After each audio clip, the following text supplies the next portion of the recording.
In this installment of Coach Prime, Inspiring a Nation, I will analyze the weekly press conference. Here, Coach Prime recaps the win against TCU, what the team needs to improve on, status of a few players, and him achieving his goal by running out of the tunnel and leading his team on the field, as well as rivalry week against Nebraska. Oh, and I can't forget, you guys look out for Coach Prime's sneak diss in the media. Let's go. No one can do it better. Shedeur broke 9 school records, and Cordell Stewart called me not happy about it. Shedeur's personal record, you don't want to hear about that, but first player with 500 plus yards in FBS debut nationally in 1996. What that means is we had some gentlemen that can play this game. He let them things go on Cordell there a little bit when he said Shedeur broke 9 school records, and Cordell called talking about he's not happy about that. He let Cordell have it a little bit. They're boys, so he's just having some fun with his boy. But then what I found interesting was when he said Shedeur's personal record, he threw for 500 yards and all this stuff. So he said, you guys don't want to hear about that. I saw him there taking a nice, subtle shot at the press. It's going to be interesting to see what the media does with Shedeur. Are they going to lift him up?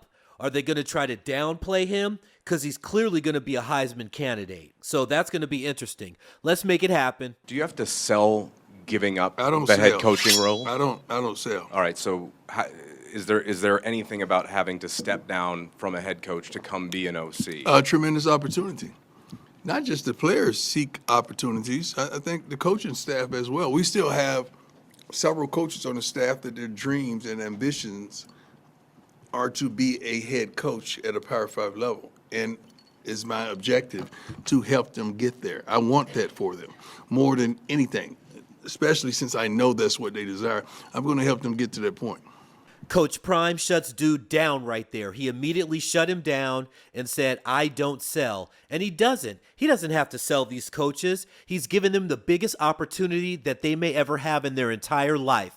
This opportunity for these coaches here at Colorado is going to catapult them for the rest of their career. And down the line, we're going to be talking about Coach Prime's coaching tree. Just watch. Remember, I said that. This man is genuine. He's been the same person we've been watching since he was at Florida State. Remember that? Especially as well when he was in the pros, at the Atlanta Falcons, with the Dallas Cowboys, with the 49ers, and so forth, even in baseball. And now you see him as he's coaching, he's the same person. And you know what? He is who he is. And that is what strikes fear in the hearts of the powers that be. Trust me. He said he knows his coaches want to be Power 5 head coaches and said, I want that for them more than anything. I could totally feel that. Couldn't you? He just talks so genuine. It will happen. I'm telling you. You know what? Let me take this opportunity to talk about Coach Prime's drip real quick. He looks so fresh. He's got that drip. He's got the hoodie on, the hat, the chains, the shades. Man, he's popping. He looks like a rapper. He looks like one of us. You know why he looks like one of us? Because he is us. Let's continue. Coach Prime, Joe Rico, Mile High Sports. I thought the biggest surprise was the offensive line. I thought they played great. I'd heard some things. I saw some things in practice, maybe, but also I think Shedeur helped them out. What a great performance, getting the ball out of his hand that quick. Right. Could you comment about the line? Because I thought that they were a big difference maker. We felt like the line was suffice. We felt like we had backs that could run the ball. The line was going to do its job, and we know Shedeur is Shedeur. You guys didn't know that because some guys are not intimate with this team, and you don't really, you're outside of the crib, commenting on what's going on inside. But that offensive line, you got to give them credit, man. When everybody was talking about we're small, we got Darren 269 guys at tackle. Like, where you get that from? Coach Prime is starting to talk that talk again. He says Shedeur is Shedeur, but you guys don't know that because you guys are outside the crib commenting, kibitzing, So he also takes a shot here at the media talking about you guys said, well, we're too small on the line. The linemen are too small. We got 2 guys at tackles that are 6'9". And you're talking about they're too small. Sometimes the media will say anything just to try to nitpick at you. Let's keep it moving. Obviously, Shedeur sets all these school records and leads the offense. Shiloh also leads the team in tackles. I'm interested, as you look back throughout the years, how that brotherly competition has pushed them to get better, and also how they've also been able to elevate the people around. Well, they compete at everything. I mean, they argue about. I know what I was getting ready to say, but I was like, okay, should I say that? But as a parent, it's a good thing. I'm going to say it. They argue about who has the most money in the bank. I like that because it's not who's spending the most, who has the most stuff. It's like who has the most in the bank. I love to hear that argument. I love that. Then I get up. Then it gets on my nerves, and I say, let's stop it. But they go at it and compete all the time. And I like it because it pushes them. They've been doing it since they were shorties. I mean, coming out the womb. And I really like that Shiloh on the back end, he's the verbal leader back there defensively, and Shador does what he does. But I love the brotherly competition, and it won't stop. Trust me. Yup, he says Shador and Shiloh compete at everything, but they argue about who has the most money in the bank. That competition is good and healthy. I love seeing that as you see him squabbing here a little bit. I worked with NFL players, you guys, when I was a senior vice president in finance in Beverly Hills. Here's a stat that you guys probably don't know. 3.5 years after an NFL player's last down, 70% of those NFL players are bankrupt. That is a horrific stat. I'm sure it's less than that now. I made a big change in that going forward, and I know it carried forward. And the other thing on top of that is that the average NFL career is only 3.5 years. You know what that breaks down to? 63 football games. 70% of the NFL is made out of guys that are undrafted or low drafted, like 6th and 7th round. So they're not getting the bag. You guys, they're not getting that bag. They may be lucky to clear an average NFL player. Let's say he's drafted in the 6th round. Just to give it to you, he plays 3.5 years, the average career. He'll make $1.8 million. Let's say $2 million just to make it a little easier. He'll make $2 million. Guess what? Everybody thinks you're this big millionaire now, but Uncle Sam's coming for half before you even see it. So that $2 million is now $1 million. And remember, you bought all kinds of change, you bought all kinds of stuff, you had to take care of moms and your family. So after 3.5, 4 years, now you can see why they're broke. So then you'll see this kid will be retired at 26, 27 years old. He's got his whole life ahead of him, and he's got maybe 100, 200 grand in the bank left. That's why it's so important that these kids get their education, and that's why you hear Coach Prime always talking about these kids getting their education, because only 2% of them are going pro. The other 98% are going to go do jobs. So I'm happy to see that these two, Shiloh and Shador, after their NFL career is over, they're going to have that money in the bank. It's going to be there for them because this is the way that Coach Prime has raised them. I love seeing this. Ariel Arsuto, 9 News. This Nebraska rivalry is really deep. It's really strong. Yeah. What have you kind of learned since coming here? What have you been able to teach this team? And really, what is this team feeling going into this game? Well, rivalries are rivalries. There's some more severe than others. I think everywhere you go coach, from high school on up or from youth league on up, you're going to have rivalries. And just learning the dynamics of the different rivalries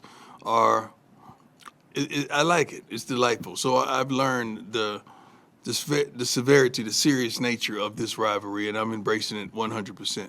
This is personal. That's the message of the week. This is personal. Rivalry week. Rivalry week is always personal. It's personal to Coach Prime. Coach Prime's success is personal to all of us. He is opening doors for other black coaches to become Power 5 head coaches. You will see more Power 5 black coaches next year. I guarantee it. Watch. The way Coach Prime leads is personal. His relationship with the players is personal. And Christ is lifting this man up before our very eyes. Doesn't get more personal than rivalry games. Next clip. Hey, Coach. Carlos Bryant, DSM. You were quoted that you were thankful that you were able to make it throughout the game. Mm-hmm. I was wondering what you were thinking when you had to sit down on that chair during the game. I was hurting. That's what I was thinking. And how much of a toll did that game take on your foot? Well, forget me. I was thankful that the kids make it. You know what I'm really happy about that we didn't suffer from the heat exhaustion. We didn't allow that to affect us, and I think we ended up with 6 or 7 penalties. Yeah, which was phenomenal. I mean, you know, you guys say we just met. Now, you're gonna get these guys on the same page, you know all that. But it was phenomenal. My health is my health. Just to lead them out and run out the tunnel was enough for me. I did what I needed to do, but now it's time for them to get on. My health is going to be crazy. I'm going to take meds. I'm going to shoot it up. I'm going to do what I have to do to make it through. But this is about the kids. Thank you for asking. This reporter here asked Coach Prime about when he sat down in the chair during the game. Prime said, "I was hurting." He says he's taking meds, he's getting his shot up, he's doing whatever he has to do to make it happen, to be out there on the field with his team. And he's been saying for months that his goal was to lead his team out of that tunnel and to run out there on that field, and he did that. He made it happen. Let's go.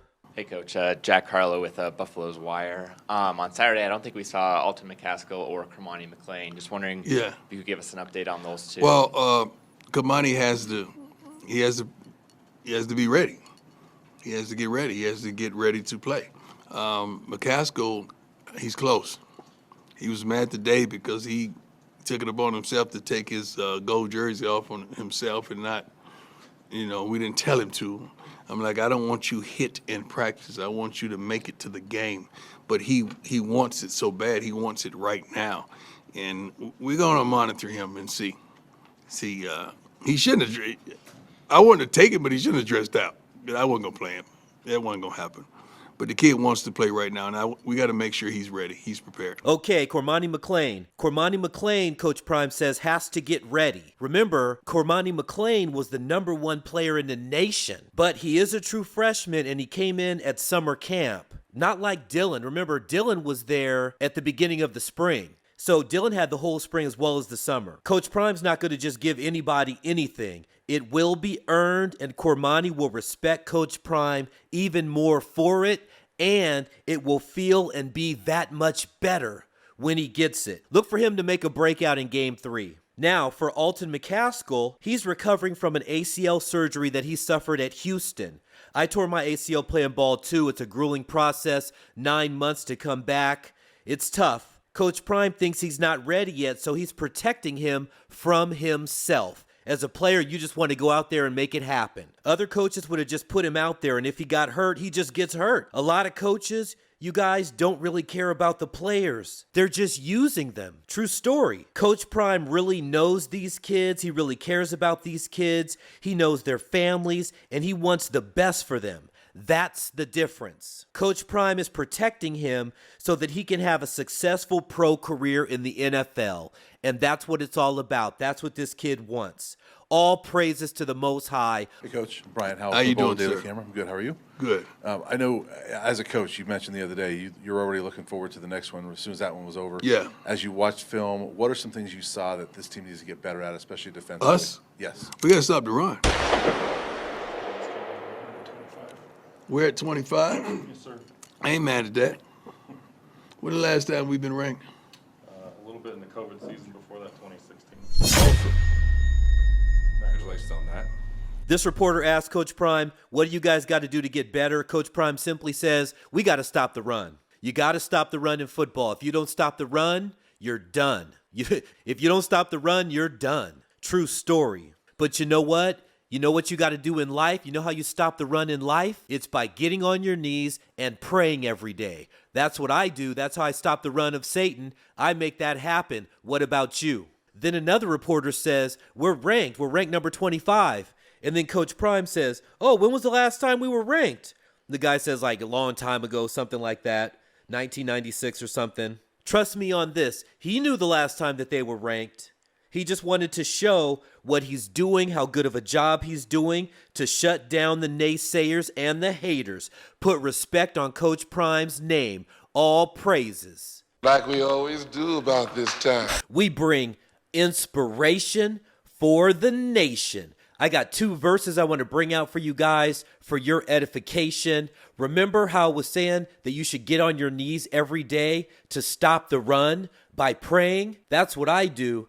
It's because we're in a fight with Satan for our eternal souls. Here's a verse I want to bring out. 1 Peter 5:8, be sober, be vigilant, because your adversary the devil is a roaring lion, walketh about, seeking whom he may devour. So Satan's out there, he's looking for who's weak, who isn't up to par in their prayer, who isn't following Christ, in whom he can devour and bring their soul to hell for eternity.